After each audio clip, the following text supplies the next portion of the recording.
And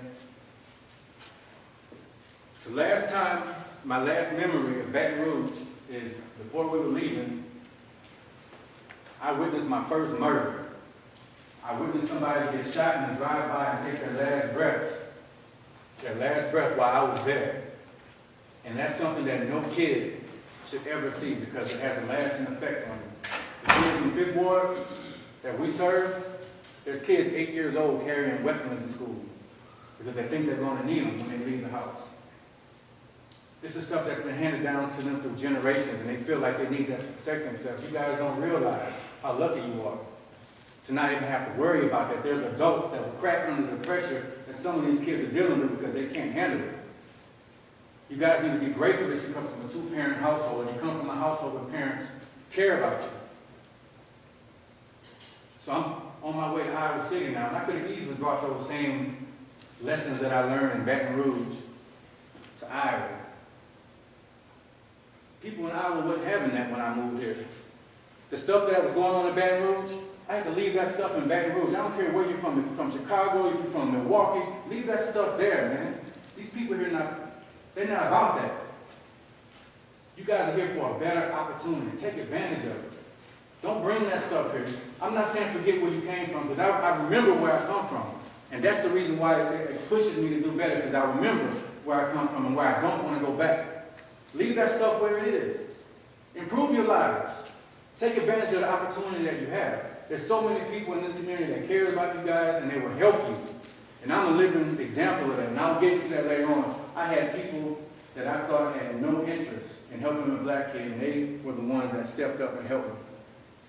So, Baton Rouge to Iowa. 1989, I'm here in Iowa City, culture shock. Didn't fit in. The white kids didn't accept me because I wasn't white. The black kids didn't accept me because I had a country swing. I was country. I had ADHD. I was a mess. So I didn't have any friends. And at that age, people want friends. I get it. You have to be selective of your friends. And I use that term loosely when I say friends. Because friends are those ones that look out for you and make sure that you stay out of trouble. Or they have your back when things go wrong. Those are guys that you call your friends. And I don't care what you're involved in, if it's sports, if it's music, debate, art, if that's what you're involved in, those are people that you befriend. Befriend those people that are doing the same things that you're doing. Stay in your lane. When you get in another lane trying to do what this other guy is doing, you know nothing about that. You live in a lifestyle you know nothing about. That's what I did. I was accepted by a group of kids that I called my friends. These kids were wild. They were doing stuff that I was just trying to fit in because they accepted me. We were breaking into cars. We were fighting downtown. We formed the first gang in Iowa City, if you can believe it.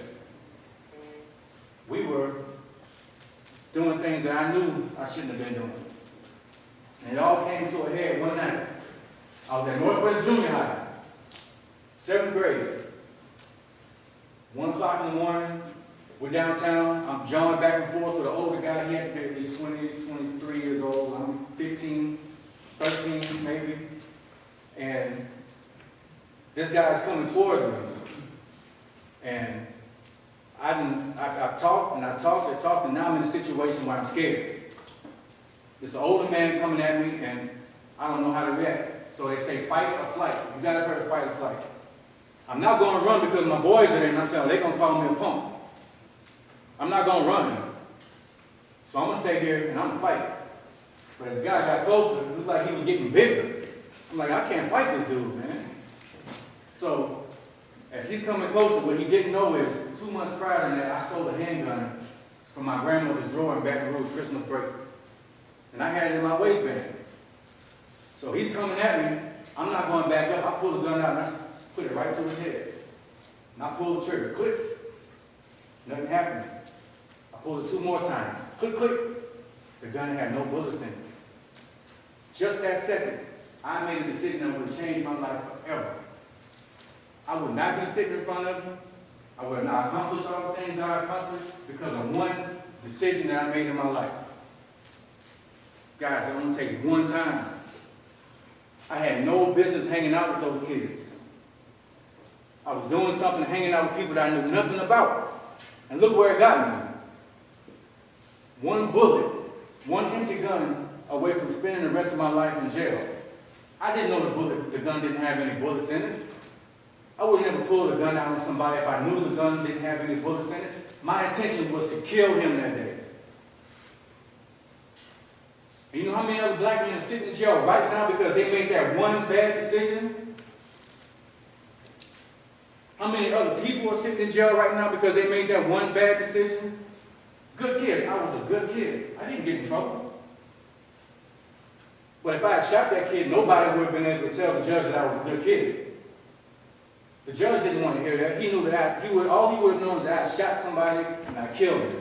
Period. I'd have been in jail for the rest of my life. So, I got a second chance. At this point, I had 2 strikes against me. One more strike, they were going to send me up the street to juvenile detention center. One more fight, one more something, any more trouble that I got into, I was going to a probation officer once a week. Once a week, I was going to a probation officer to check in. That's humiliating. I had other things I should have been doing. But here I am, 13, 14 years old, checking in with a probation officer. That's not me. That wasn't me. But that's the life that I had built for myself. Instead of taking opportunity when I got here to make it better, I made it worse. So now I'm in a position where if I get in trouble one more time, they're going to take me away from my family and send me up the river. And at that point, I decided, and this is hard, for a 7th grader to make a decision that he's going to drop his friends, because that's your identity. Your friends are your identity in junior high school. For me to make that decision then, I'm going to leave these guys alone because I know they're getting in too much trouble, that's hard for a kid to do. Because you want to be accepted. You want to be a part of something. But what happened for me, when I left those guys, my so-called friends, I was introduced to sports. That was it. Sports changed my life. Number 1, I didn't have to be at home. I would spend time in the weight room. I would spend time committing myself to doing whatever I had to do not to be at home. That's how it started. I didn't know nothing about sports, really. Yeah, I watched them on TV. But in 8th grade, when I started playing football and wrestling, it was just so I didn't have to go home. That's how it started. But then it quickly evolved into, okay, now I got friends on the football team or the wrestling team. I'm not getting in trouble with these guys. So when I would leave practice, I would still find myself sometimes getting in trouble outside of sports. Fast forward to my 9th grade year, West High School, right here. Went out for sports, I excelled, stayed in the weight room, did whatever we had to do to stay away from home. Sophomore year.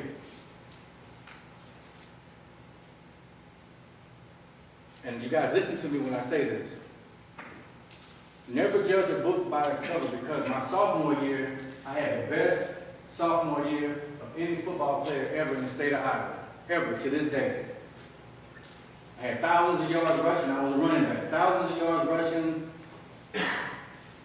buku touchdowns, and I was the first player ever in the state of Iowa to receive all-state honors as a sophomore running back. I'm 15 years old playing against 17, 18-year-olds, making them look stupid, because I committed myself.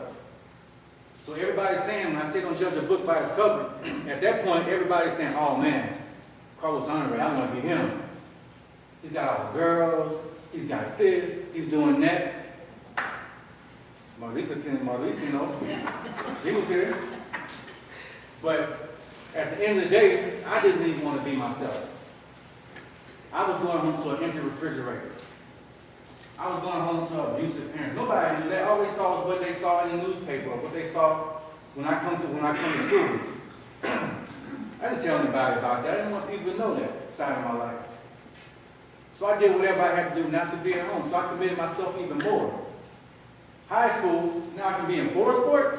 You kidding me? That means I don't have to go home all year? Football, wrestling, track. I played soccer. I didn't know nothing about soccer. But I knew I didn't have to go home at the end of the day. I could go to soccer practice. I went out for soccer and lettered in soccer just because I didn't want to go home. So when people say, you know, when you see that somebody's doing well, never jump to conclusions and think that what you're seeing with your naked eyes is what's really going on in that person's life. And that goes back to different people, different races, and different cultures. The same thing. Never assume, never assume.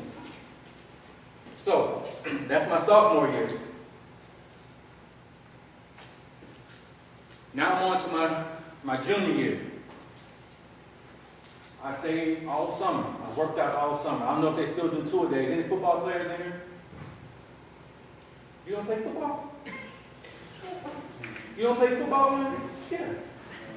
That is a great question, Carlos. I appreciate you asking that. You don't play football either?